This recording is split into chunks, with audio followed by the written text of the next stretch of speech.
ओम श्री गणेशाय नमः। वक्रतुंडे महाकाय सूर्यकोटि समप्रभा निर्विघ्ने कुरु मे देव सर्वकार्येषु सर्वदा।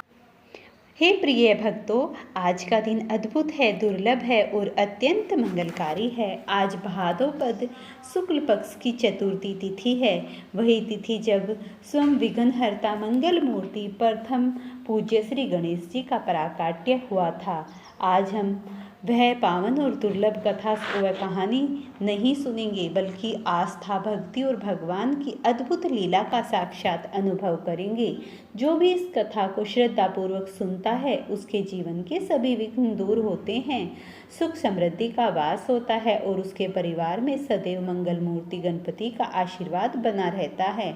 तो भक्तों, तैयार हो जाइए एक अद्भुत यात्रा पर, जहां हम जानेंगे गणेश जी के जन्म के रहस्य की महिमा चमत्कारी, जिससे देवताओं, असुरों, ऋषियों और समस्त लोगों को चकित कर रखा है।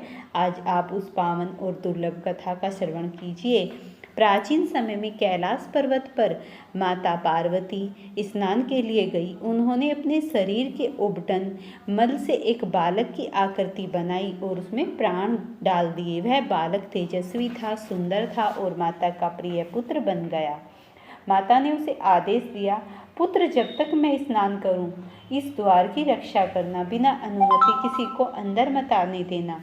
इतना कहकर माता भीतर चली गई। इसी बीच भगवान शिव वहां आ पहुंचे। उन्होंने द्वार पर खड़े बालक को देखा और भीतर प्रवेश करने से मना कर दिया। बालक ने रोका, आप भीतर नहीं जा सकते, मेरी माता की अनुमति है, तब तक मैं आपको अंदर नहीं जाने दूंगा। शिवजी ने कई बार समझाया, परंतु बालक अड़िग रहा। तब शिवजी ने क्रोध में आकर त्रिशूल से उसका मस्तक काट दिया। तब जब माता पार्वती बाहर आई और अपने पुत्र का शव देखा तो वे विलाप करने लगी। उनका रुदन सुनकर तीनों लोग कांप उठे। माता बोली, हे देवताओं, यदि मुझे मेरा पुत्र जीवित नहीं मिला तो मैं अपनी संपूर्ण सृष्टि का संहार कर दूंगी। यह सुनकर ब्रह्मा, विष्णु और महेश स्वयं उपस्थित हुए। उन्होंने माता को शांत किया और बालक को पुनर्जीवित करने का उपाय सोचा। शिवजी ने आदेश दिया, उत्तर दिशा में जो भी प्राणी सबसे पहले मिले उसका शीश लाओ। देवता उत्तर दिशा में गए और वहां उन्हें एक हाथी मिला।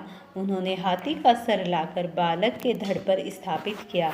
शिवजी ने आशीर्वाद दिया और प्राण प्रतिष्ठा की। बालक जीवित हो उठा। वह दिव्य तेज से चमकने लगा। तभी समस्त देवताओं ने उसकी स्तुति की और कहा, आप ही विघ्नकर्ता होंगे, आप ही प्रथम पूजनीय होंगे, आपकी पूजा बिना कोई भी शुभ कार्य नहीं होगा। इसी प्रकार गणेश जी का प्राकट्य हुआ और वे विघ्न विनायक मंगल मूर्ति प्रथम पूज्य कहलाई। इस प्रकार गणेश जी को आज भी प्रथम पूज्य स्थान दिया जाता है। शिवजी और पार्वती के साथ कार्तिकेय की कथा। एक बार ऋषियों ने एक फल दिया और कहा, जो इसे खाएगा वह सबसे श्रेष्ठ होगा। कार्तिकेय और गणेश में विवाद हुआ। कार्तिकेय तेज घोड़े पर बैठकर पूरे विश्व की परिक्रमा करने निकल गए। गणेश जी ने माता पिता की परिक्रमा की और कहा, मेरे लिए आप दोनों ही जगत हैं। ऋषियों ने उन्हें विजेता घोषित किया। चंद्रमा पर शाप। गणेश जी ने गजामुख की लीला दिखाते हुए चंद्रमा के अहंकार को तोड़ा।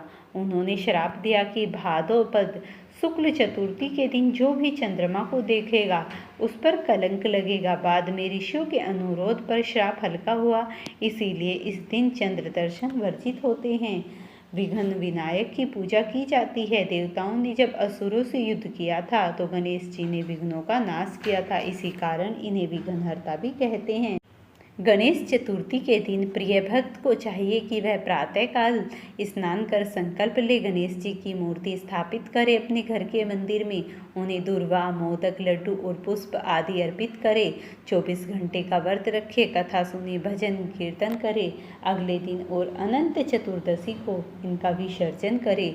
जो गणेश चतुर्थी का व्रत करता है उसके जीवन में सभी विघ्न दूर हो जाते हैं। व्यापार में वृद्धि होती है, परिवार में सुख शांति होती है, संतान की उन्नति होती है, घर में लक्ष्मी का वास होता है, सभी कार्य सिद्ध हो जाते हैं। तो भाइयों बहनों, इतने ही विघ्न हरने वाले हैं हमारे गणपति बाबा। तो आज आप इनकी पावन और दुर्लभ पौराणिक कथा विस्तार से सुनिए। एक समय की बात है जब पौराणिक एवं प्रचलित श्री गणेश कथा के अनुसार एक देवता कई विपदाओं में घिरे थे। तब वहां मदद मांगने भगवान शिव के पास आए। उस समय शिव के साथ कार्तिकेय तथा गणेश जी भी बैठे थे। देवताओं की बात सुन शिवजी ने कार्तिकेय व गणेश जी से पूछा कि तुम में से कौन देवताओं के कष्ट का निवारण कर सकता है। तब कार्तिकेय गणेश जी दोनों ने स्वयं ही इस कार्य को करने में खुद को सक्षम बताया। इस पर भगवान शिव ने दोनों की परीक्षा लेते हुए कहा कि तुम दोनों में से जो सबसे पहले पृथ्वी की परिक्रमा करके आएगा वही देवताओं की मदद करने जाएगा। भगवान शिव के मुख से यह वचन सुनते ही कार्तिकेय अपने वाहन मोर पर सवार होकर परिक्रमा करने के लिए निकल गए। परंतु गणेश जी सोच में पड़ गए कि वह चूहे के ऊपर चढ़कर सारी पृथ्वी की परिक्रमा करेंगे तो इस कार्य में बहुत लंबा समय लग जाएगा। तभी उसे एक उपाय सूझा। गणेश अपने स्थान में उठे और अपने माता पिता की बात परिक्रमा करके वापस बैठ गए। परिक्रमा करके लौटने पर कार्तिकेय स्वयं को विजेता बताने लगे।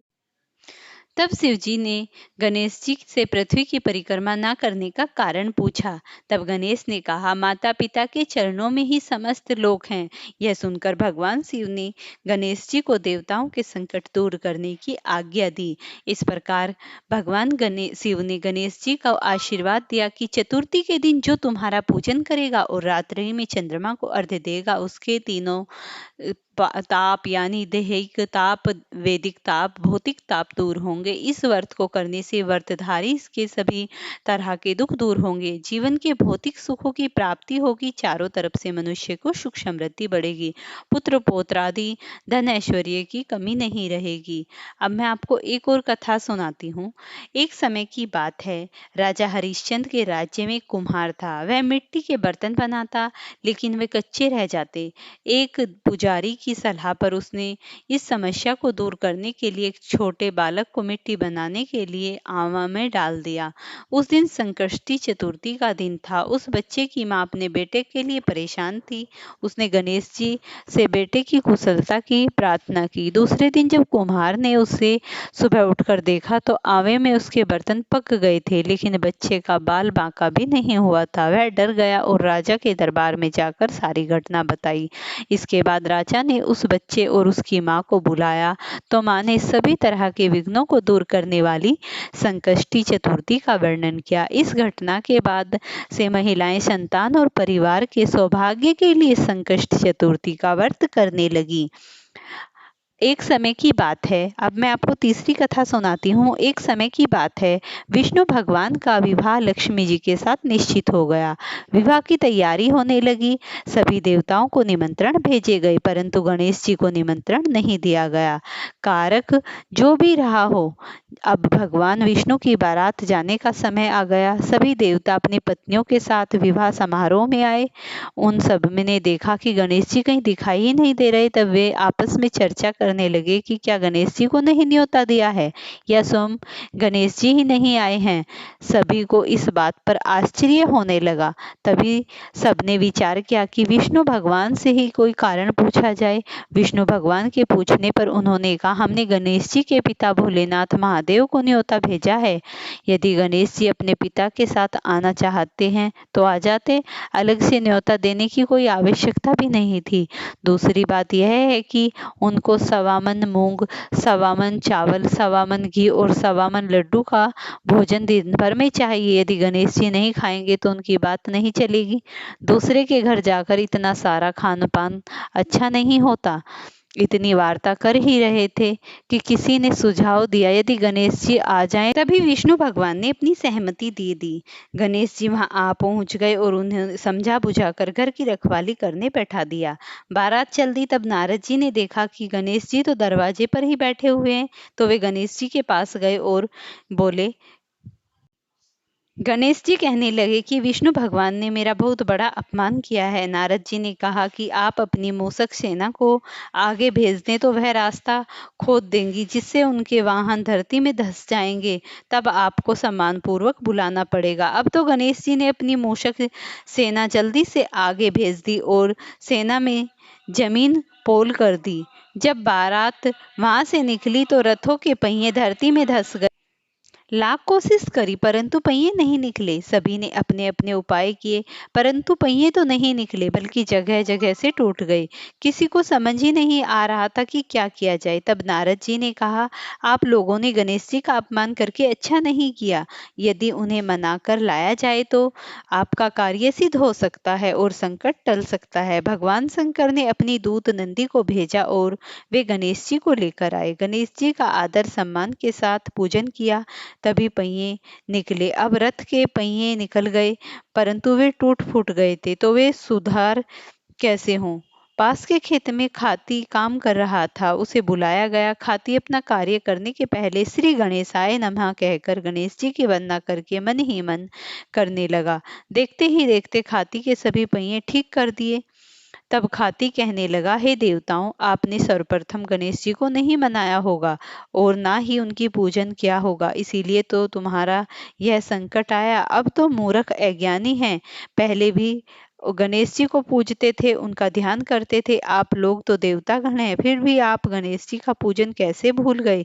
फिर भी आप गणेश जी की जय जयकार बोलिए तो आपके सब काम बन जाएंगे, कोई संकट नहीं आएगा। ऐसा कहते हुए बारात वहां से चल दी और लक्ष्मी जी के साथ संपन्न विवाह से कुशल घर लौट आए। प्रेम से हे गणेश जी महाराज, आपने विष्णु को जैसा कारक सीजियो ऐसे कारक सबको सिद्ध कीजियो। बोलो गजानन भगवान की जय, बोलो श्री गणपति बाबा की जय। इस प्रकार इस पावन दुर्लभ कथा का समापन हुआ। प्रिय भक्तों, अगर आपको ये कथा पसंद आई हो तो इसे लाइक शेयर करना, चैनल पर नए हैं चैनल को सब्सक्राइब करना और मुझे आप कमेंट सेक्शन में लिखकर बताना मैं आपके लिए अगली वीडियो कौन सी लेकर आऊं।